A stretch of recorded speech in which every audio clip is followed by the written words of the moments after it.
welcome back my friend. This is Parenting A to Z. I'm Kelly Bourne and today we're diving right into forgetfulness because if there isn't anything that can get the old blood boiling, it's feeling like you are the remembering master for every single person in your family. So we're gonna dive right into forgetfulness, how we can get in the way. I know, don't shoot the messenger, how we can deal in the moment, and then some proactive steps we can take moving forward to help our kids take care of their own stuff. So let's just dive right into it.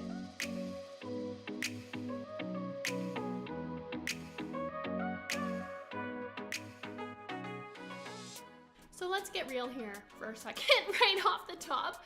What's the real issue with forgetfulness? Well, at least for me, it's that feeling of being tired of picking up the slack for everyone else, of being tired of always being the one responsible for everyone else's responsibilities, and just having that feeling like I'm talking about the kids, need to start handling things on their own. And the thing that's interesting, I say interesting about forgetfulness, but it really is true. There's a saying that I just love, and it's behind every child who forgets is a parent who reminds.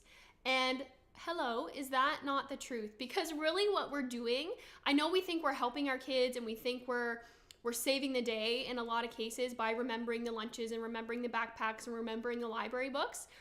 We are essentially training them to be forgetful because they know that they don't have to remember because mom or dad is always going to pick up the slack for them.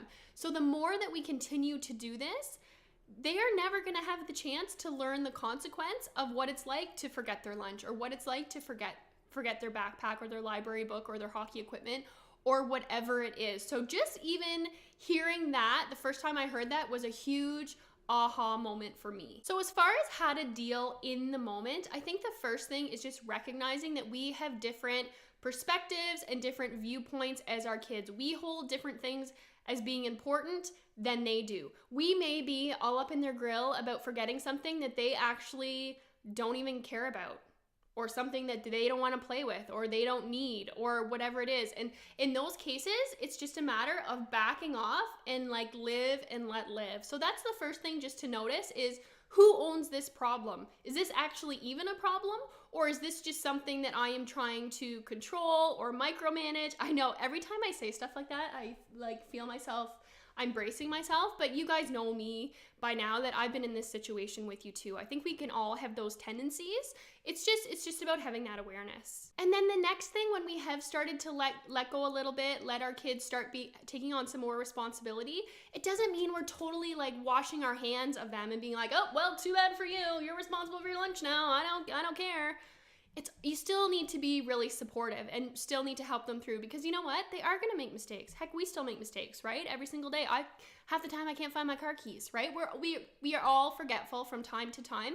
So the key in those moments is not to swoop in and save the day, like I know can be our tendency to do, or on the flip side, right? We can be just as likely to say, like, wash our hands and say like, oh, too bad, it's your problem. Being supportive and empathizing with them when they forget, like, oh shoot, yeah, that really is a bummer. What should we do next time to help you remember? And I think the other piece of that too is, that just kind of something came to mind for me too, is us letting go of that idea of being so attached to our kids and taking on their actions as being part of our personality. Like, I think sometimes we need to have a little bit of a healthy separation there, that their mistakes aren't our mistakes, and not taking that on for ourselves and feeling that guilt that, oh no, they forgot this and they're not going to have that.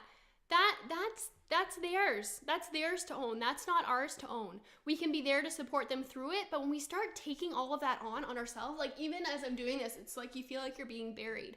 So just be aware if you're doing that or you have that tendency. And another great thing that really helps in the moment is just normalizing the experience of forgetting, because I know it's one of those things that as we're starting to teach our kids these new skills, it can be really easy to like go into the I told you so's and if you would have onlys, when really what our kids need is support and to know that this is normal and be like, yeah, bud, you know what? I couldn't find my car keys yesterday. Or yeah, you know what? I forgot my laptop for this really important meeting once.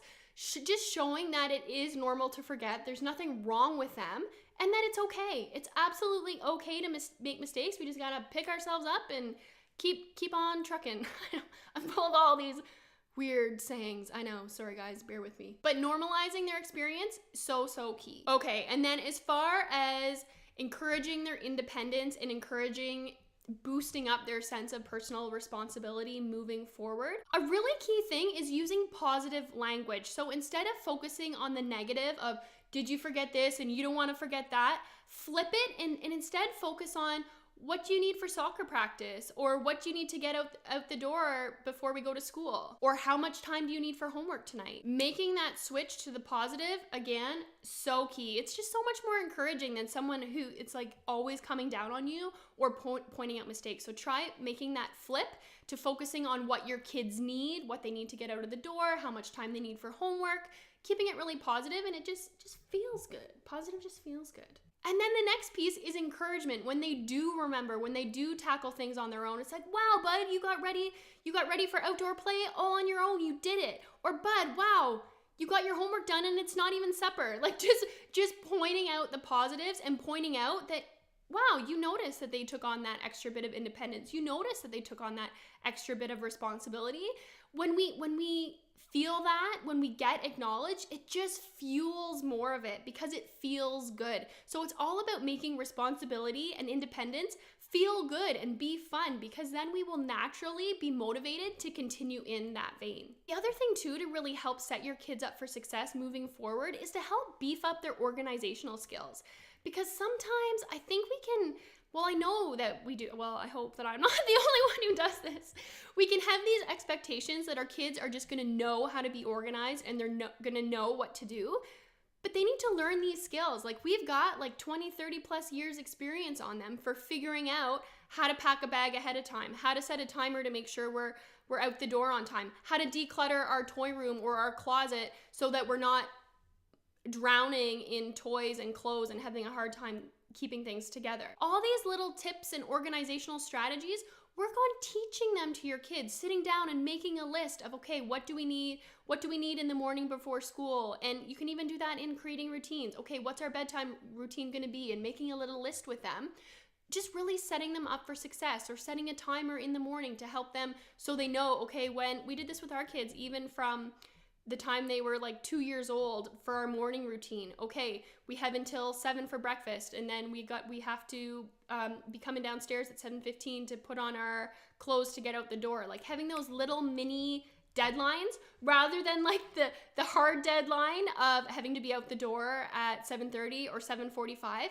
Break it up into having little mini deadlines, so it kind of keeps the train on the track, so to speak. That planning ahead and teaching your kids those organizational skills their forgetfulness will go down because they'll be so much more prepared. And then, all of that being said, I know forgetfulness, it can be so annoying, right? When you feel like they're always forgetting things, or they need constant reminding. But if you're finding that you're implementing some of these strategies, you're handing over the responsibility, you're working on them with their organizational skills, you're holding back doing for them, you're allowing them to experience the consequences of forgetting, and they're still forgetting a lot, or they're forgetting things that seem a little bit out of the norm, like they're forgetting to eat, or they're forgetting to put on certain pieces of clothing, or they're not dressing appropriately for the weather. If you feel like your kids are starting to forget things that are really important to just day-to-day functioning, it may be a memory issue. Like, I don't want to freak anyone out, but I also don't want to sweep anything under the rug. If your spidey senses are tingling and you feel like they're forgetting is a little bit out of the norm or a little bit extreme, other than just like your average day-to-day, don't be afraid to reach out and talk to your doctor, talk to your healthcare professional about your concerns, because there could be something bigger at play, and you never want to ignore those things, right? So just pay attention and really listen to your gut. So I hope that helps, guys. First, I guess with forgetting is just recognizing our role and recognizing how we can contribute to the forgetting, and start letting go, allowing your kids some independence and some personal responsibility. And then the other piece of that is allowing them to be held accountable for what it means if they forget their library book, and what it means if they forget their clarinet. And when that does happen, because they will make mistakes, is supporting them through it, being with them there at their side, because it is a tricky thing to deal with. And then moving forward, being really proactive, helping improve their organizational skills, it'll do wonders for not only your sanity, but for your kids' feeling of self-confidence and independence, and just having that feeling that, you know what, I can handle it and I've got it covered. So I hope that helps, guys. As always, if you need any more in-depth support or resources, you want to join me for my office hours, please slide on over to the Parenthood. You are always welcome, and the door is always open for you. So I'll leave you to it. Let me know what you think. Leave any questions, comments below, and I'll see you in the next video.